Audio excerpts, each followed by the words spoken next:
एक छोटा 10 साल का बच्चा सड़कों पर भीख मांग रहा था। सुबह से दोपहर हो गई और दोपहर से शाम हो गई, पर खाने के लिए कुछ नहीं मिला। दिन भर धूप में भूखे पेट घूमते घूमते उसे अचानक चक्कर आ गए और वह वहीं बेहोश होकर गिर पड़ा। जब उसे होश आया तो देखा वह किसी टूटी सी खाट पर लेटा हुआ है। आसपास देखा तो वह एक पुरानी झोपड़ी में था। झोपड़ी के अंदर बस कुछ पुराना सामान ही था। एक चूल्हा जल रहा था और एक बूढ़ी अम्मा हंडिया में कुछ पका रही थी। उस बच्चे ने पूछा, मैं कहाँ हूं दादी? बच्चे की आवाज सुनकर दादी झट से बोली, तू उठ गया बेटे? बच्चे ने कहा, हाँ दादी जी मैं उठ गया। फिर दादी ने कहा, बेटा पूरे 2 दिन में अब जाकर हौस में आया है तू। फिर बच्चा बोला, लेकिन दादी जी मुझे तो ऐसा कुछ पता ही नहीं चला और मैं यहाँ के कैसे आया?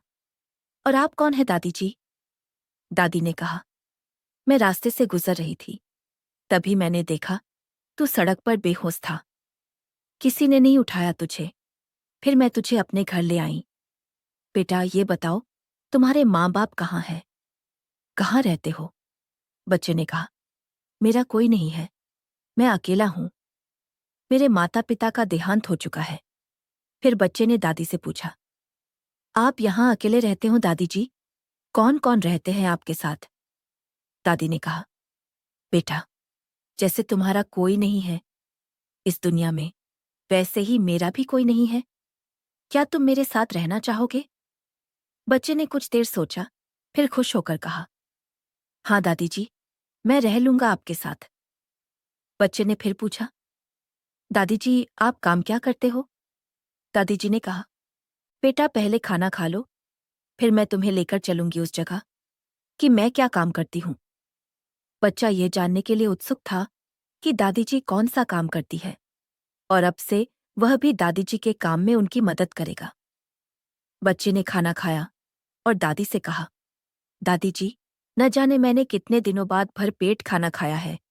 कभी मुझे इतना भोजन एक साथ खाने को नहीं मिला।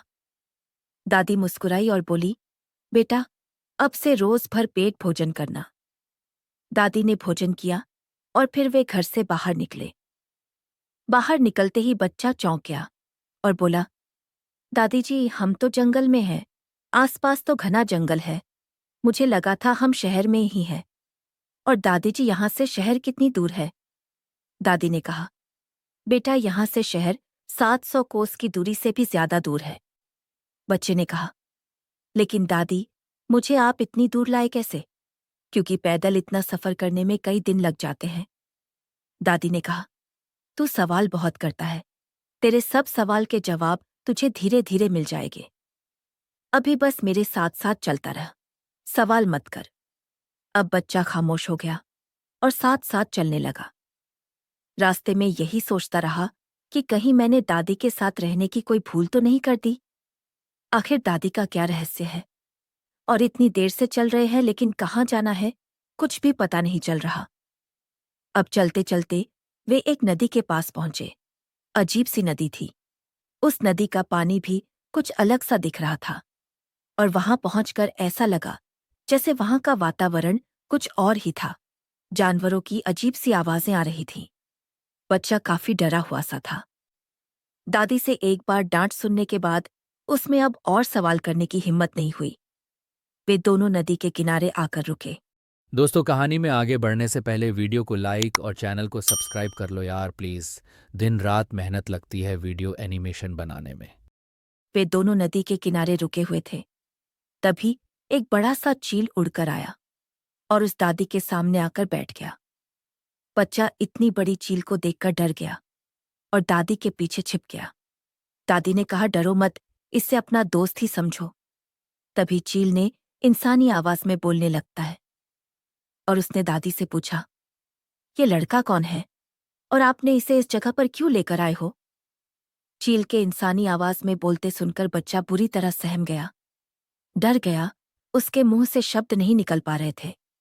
उसने सोचा, ऐसा कैसे हो सकता है कि कोई पक्षी इंसानों की भाषा में कैसे बात कर सकता है? उसे कुछ समझ नहीं आ रहा था। बस डरा हुआ सहमा हुआ दादी के पीछे खड़ा था। फिर दादी ने चील को जवाब दिया कि ये बच्चा साधारण बच्चा नहीं है और हमारे मकसद को पूरा करने में इस बच्चे से बेहतर कोई हो ही नहीं सकता। चिंता मत करो, ये हमारे साथ रहेगा और हमारे हर काम में मदद करेगा। तब चील ने आगे कहा, ठीक है, लेकिन हमारे पास वक्त नहीं है। अंधेरा होने से पहले हमें काली घाटी की पहाड़ी पार करनी है। बच्चा इनकी बातें सुनकर कांप रहा था। उसे विश्वास नहीं हो रहा था कि वह कौन सी दुनिया में है। वहां के पेड़ पौधे और नदी का पानी सब कुछ अलग और विचित्र सा था। बच्चा सोच रहा था कि ये मुझे कहाँ ले जाना चाहते हैं और मुझसे क्या पता कौन सा काम करवाएंगे। वैसे तो मुझे इनसे कोई खतरा तो नहीं।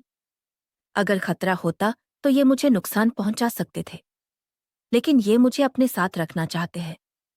तभी दादी ने कहा, बिना समय गंवाए अब चलो चलते हैं। चील ने उड़ान भरी और वह नदी के ऊपर से हवा को चीरता हुआ नदी के उस ओर निकल गया। फिर बच्चे ने पूछा, सामने तो नदी है, जाएगे कैसे?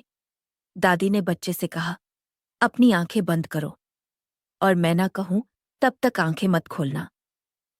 बच्चे के आंख बंद करते ही वह दादी एक परी के रूप में बदल गई और बच्चे को उठाकर नदी के ऊपर से लेकर उड़ने लगी। बच्चे ने आंख नहीं खोली, पर तेज हवा से गुजरने का एहसास उसे जरूर था, जैसे वह उड़कर जा रहा हो। कुछ देर में ही वह परी एक पहाड़ पर रुकी और अपना रूप फिर से उस दादी का बना लिया और बच्चे से कहा, अपनी आंखें खोलो। वह बच्चे ने देखा कि वे सब एक पहाड़ी की बहुत ऊंची चोटी पर है और वहां से कुछ दूरी पर एक महल जैसा दिख रहा है और महल के पास से कुछ धुआं जैसा दिख रहा था। बच्चे से अब रहा नहीं क्या? उसने पूछा, दादी, वो पुराना महल जैसा घर किसका है और हम कहाँ जा रहे हैं?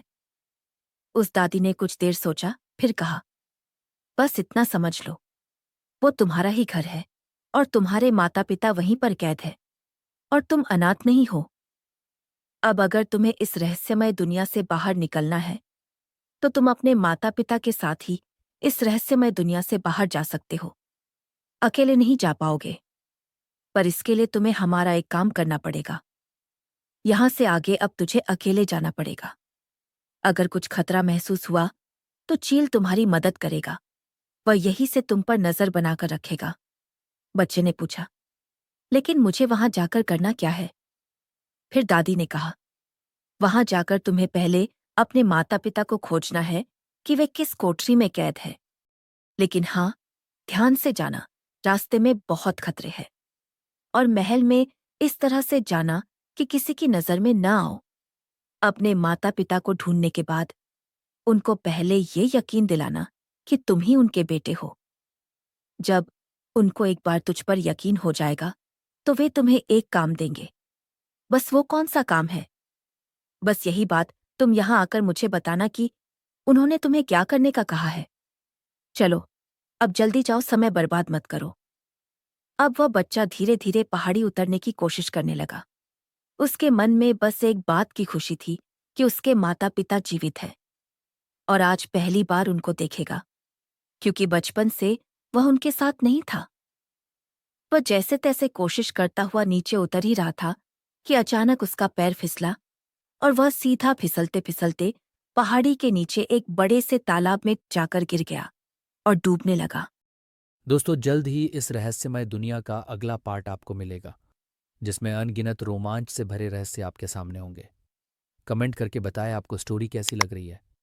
चैनल को सब्सक्राइब करें और नोटिफिकेशन बेल को ऑन करें ताकि आपको सबसे पहले स्टोरी का अगला पार्ट मिल सके। वीडियो में बने रहने के लिए आपको दिल से धन्यवाद।